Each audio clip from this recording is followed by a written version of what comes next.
Hello everyone, welcome to know your fiction. आज हम लोग एक horror movie home for rent देखने वाले हैं।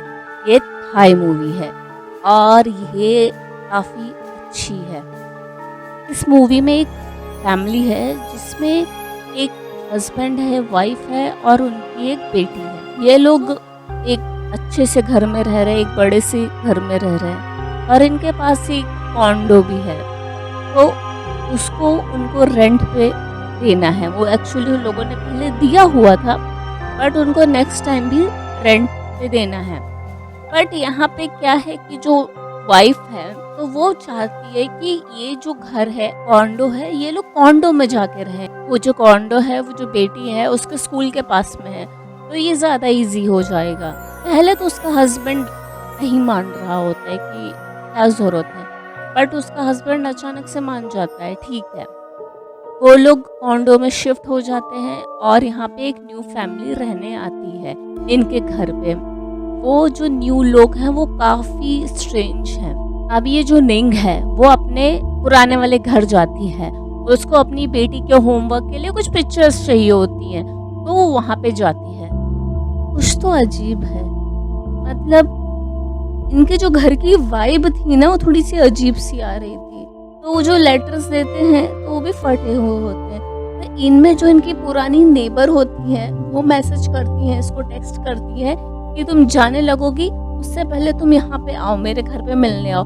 और ये बात उन लोगों को ना पता चलनी चाहिए, तुम्हारे जो न्यू टेनेंट है उनको ये बात नहीं पता चलनी चाहिए। तो ठीक है, वो जाती है उसके घर पे, अपनी जो पुरानी नेबर होती है उनके घर पे जाती है। तो बोलती है जो तुम्हारे ये जो न्यू टेनेंट है ना वो थोड़े अजीब हैं, वो कुछ भी चैंट करते रहते हैं। और उसने बोला कि काफ़ी क्रोज आ गए थे और वो सुबह देखती है कि जो उसका डॉग होता है वो बेचारा मरा हुआ होता है।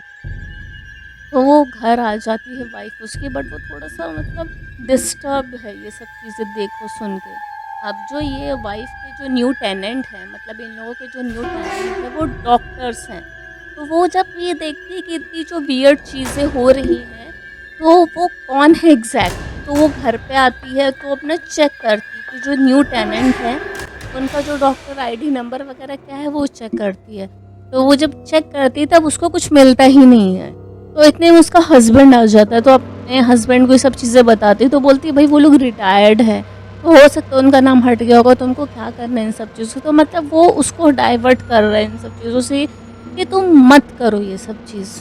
और ये जो बच्ची और इसकी मम्मी, मतलब ये वाइफ और बेटी, ये लोग एक जगह पूल पे हैं। जो लड़की पूल में है वो दिखती है, उसको अजीब चीज़ें दिख रही हैं, बाल दिख रहे हैं, क्रोफर दिख रहा है, ये सब। और फिर हमें एक सीन देखते हैं जिसपे ये माँ बेटी सो रहे हैं और उस बेड से अंदर से मैट्रेस से ब्लड गिर रहा है। उसकी जो बेटी है वो अचानक से रूम में उठ जाती है, बोलती कि रूम में यहाँ पे कोई है। उसकी जो माँ है उसको भी थोड़ा सा अजीब ही लग रहा है सब कुछ। और फिर जो उनकी नेबर होती पुराने वाले घर की, वो उसको वीडियो भेजती कि ये जो लोग हैं फिर से वही रिचुअल कर रहे हैं। और वो देखती है कि वो लोग कुछ तो अजीब सा पढ़ रहे हैं और पढ़ रहे हैं, सब चैंट कर रहे हैं। तो वो देखती है, वो फिर मैसेज करती है अपने वो पुराने नेबर को। उसके बाद से उसका मैसेज आना ही बंद हो जाता है और जाके देखती है कि उस रूम में, मतलब ये जो उसका हस्बैंड है वो हॉल में सो रहा होता है। वो हॉल में सोता है कुछ दिनों से। उसको मतलब बोलते कि भाई मुझे थोड़ा काम है तो मैं काम करके जल्दी, मतलब कुछ भी ऐसा बहाना देके वो हॉल में सोता रहता है। तो जब वो जाती है देखने हॉल में तो बट वो हॉल में होता ही नहीं है। फिर थोड़ा और इधर उधर चेक करती है तो देखती है कि वो मेन गेट से आ रहा होता है, डोर से आ रहा होता है। तो पूछती इतनी रात में तुम बाहर क्या कर रहे हो? तो बोलता अरे एक रैट था तो उसको मैं छोड़ने गया था। तो ये सब चीज़ें तो वो देखती है उसकी वाइफ कि वो वही अजीब सी बुक लेके आया है। तो बोलती है तो ये बुक तुमने अभी तक क्यों रखी? तो बोलती है अरे मैंने रैट को लेके गया था इसे सब पकड़ के। तो बोलती है इसको फेंक दो। तो वो देखती है कि वो फेंकने जा रहा, तो छुप के देखती है, फिर वो फेंकता नहीं है उसको, वो वापस अपने बैग में ला के रखता है और बैग को लॉक कर देता है। और ये फिर जाती है अपने पुरानी नेबर के पास दूसरे दिन मिलने। वहाँ पे जो इनकी टेनेंट मिलती है, न्यू टेनेंट, वो बताती है कि वो यहाँ पे है नहीं, वो अपने होम टाउन गए हैं। उसमें वो बोलती है कि इसका जो है फैमिली वो है ही नहीं यहाँ पे, वो तो बैंकॉक की है, तो कहाँ जाएगी वो। तो उसमें वो बोलती है टेनेंट कि उसने जो मुझे बताया वो मैं तुम्हें बता रही हूँ।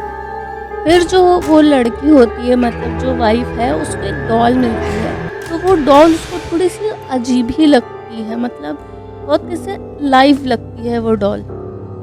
उतने ही उसकी बेटी आ जाती है, वो डॉल को ले लेती है, उसके बाल वाल बनाने लगती है। तो वो उसकी माँ पूछती है तुम्हें डॉल कहाँ से मिली? तो वो बोलती है कि मेरे पापा लेके आए डॉल।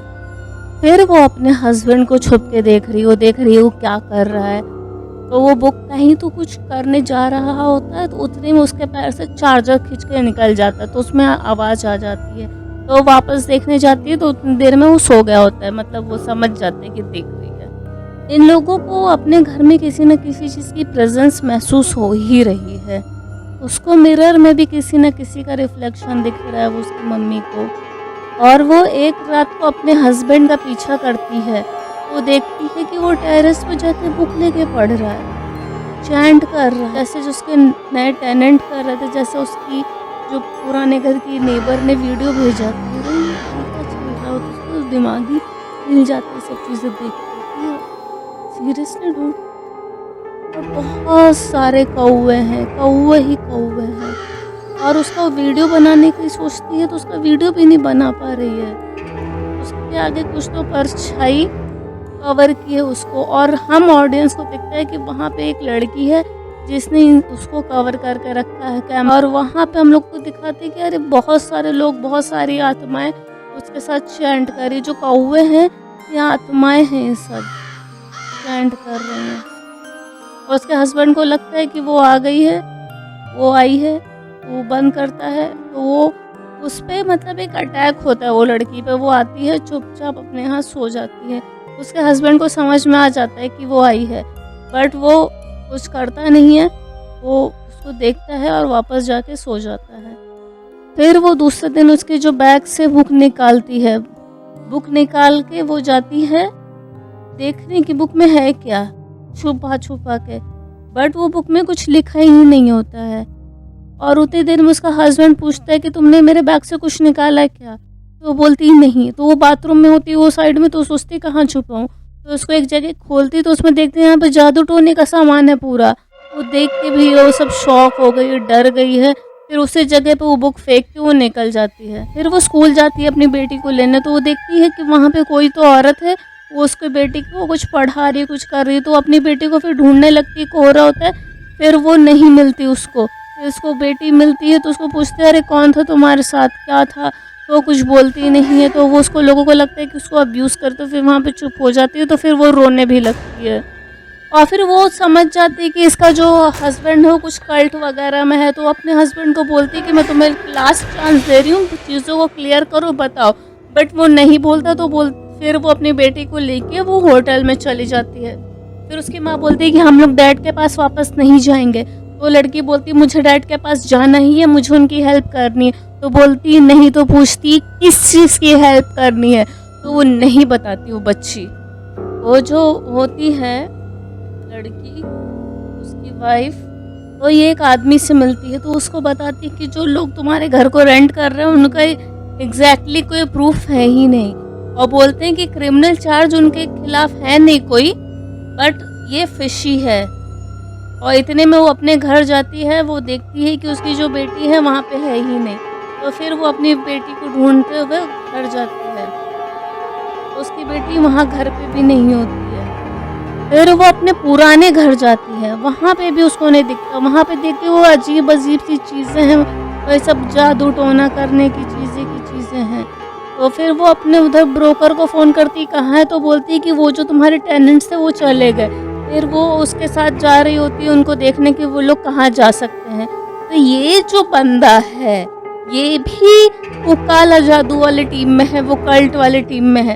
तो वो समझ जाती है, तो उसको मना करती है, बट वो किसी तरीके से उस पे वो अटैक कर देता है और उसको एक ब्रीफ केस में बंद करके साइड कर देता है। वो टैटू वैटू उसका देख लेती है, तो उसको समझ में आ जाता है। तो उस पे वही अटैक करता है, उसको एक ब्रीफ केस में बंद करके साइड में छोड़ देता है। वो इनकी एक बेटी होती है, इन सब से मिलने से पहले, इंग से मिलने से पहले इसकी एक बेटी होती है जो 7-8 साल के करीब होती है और उसकी डेथ हो जाती है।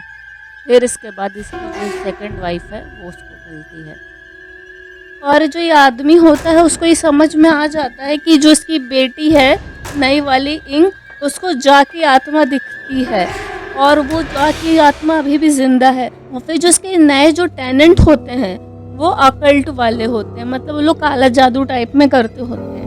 तो वो बोलते हैं इस आदमी को कि हम जो तुम्हारी पहली बेटी है उसकी आत्मा को हम लोग इंग में ला सकते हैं, मतलब इंग भी नहीं मरेगी, दोनों लोग एक ही बॉडी में रहेंगे, वो लोग रह सकते हैं। तो इसके लिए वो रेडी हो जाता है। ये सब जो प्रोसेस है उन सब चीज़ों के लिए ही हो रही हैं। ये जो रात्रि होती है, सॉरी थाई नेम है, प्रोनाउंशिएट बराबर नहीं कर रही हूँ, सॉरी। ये जो बनती है ये जो जा है, मतलब ये जो आदमी है इसकी फर्स्ट बेटी के लिए नहीं कर रही थी, ये इसकी एक यंगेस्ट डॉटर थी जो डूब के मर गई थी जब वो 7 साल की थी। वो उसके लिए ये प्रोसेस कर रही थी, उसके लिए वो परफेक्ट बॉडी ढूंढ रही थी कि जिसमें वो आ जाए, उसकी आत्मा आके रह सके, बट उसको मिल ही नहीं रही थी। फिर वो इंग को देखती है, इसकी बेटी को देखती है, तो उसको लगता है कि परफेक्ट बॉडी है इसकी बेटी की आत्मा के लिए। उस चीज़ के लिए ये सब प्रोसेस हो रहा था पूरा। एक डॉल में उसकी आत्मा उसने एक पकड़ के रखी हुई थी कि जब उसको परफेक्ट बॉडी मिल जाएगी तब वो उसमें वो आत्मा को ट्रांसफ़र कर देगी। और इसी प्लानिंग के तहत ये इनके घर में आके रहती है, इस आदमी को बेवकूफ़ बनाती है।